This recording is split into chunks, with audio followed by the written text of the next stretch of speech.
savez, une chose est remarquée lorsque j'ai personnellement étudié l'histoire de l'Église, c'est que vous allez remarquer avec moi que la plupart des pères de l'Église qui ont eu à avoir un grand impact dans le ministère, je peux citer Benny, Dag Heward Mills, tous ces généraux de Dieu que vous connaissez et que nous connaissons, c'est qu'ils ont tous un point commun. Le point commun qu'ils ont, c'est que lorsqu'ils arrivent à une certaine étape de leur ministère, ils n'ont plus besoin de prouver. Ils n'ont plus besoin d'épater les gens. Ils n'ont plus l'optique d'impressionner. Pourquoi? Parce qu'en fait, vous devez savoir que lorsque nous exerçons dans le ministère, très souvent, lorsqu'on est jeune, ça a pour but d'impressionner, de montrer que nous sommes spéciaux, de montrer que nous avons quelque chose en nous que parfois d'autres n'ont pas. Mais n'oublions pas que il y a eu d'autres qui l'ont fait avant nous et ce n'est qu'une continuité.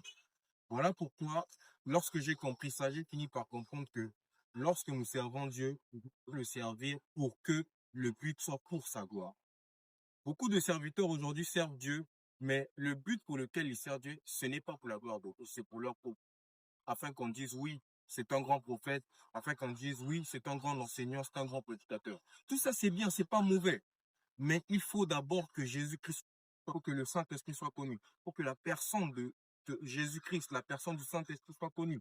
Parce que si il n'est pas connu et qu'après un service, les gens sortent, au lieu d'avoir compris la parole, au lieu d'avoir remis leur cœur à Dieu, mais ils remettent plutôt leur cœur à des sensations, à des manifestations, à des prophéties qui ont été données. Cela n'est pas mauvais, mais nous devons nous poser la question, est-ce vraiment Jésus que nous servons? Parce que s'il n'est pas connu, tout ce que nous faisons ne sont que des vents et des sensations. Voilà pourquoi j'attire cette sonnette d'alarme sur toi qui me suis.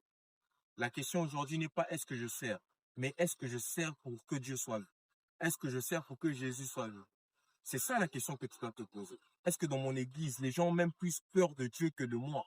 C'est ça. Tant que les cœurs ne reviennent pas à Jésus, la mission que nous faisons n'est pas valable devant Dieu.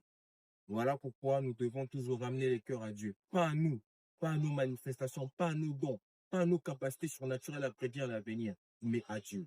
N'oublie jamais cela parce que c'est une base très importante. Si vous ratez cette base, vous allez commettre des erreurs que beaucoup de généraux dans la foi ont commis et ça c'est très grave. Que Dieu vous bénisse richement.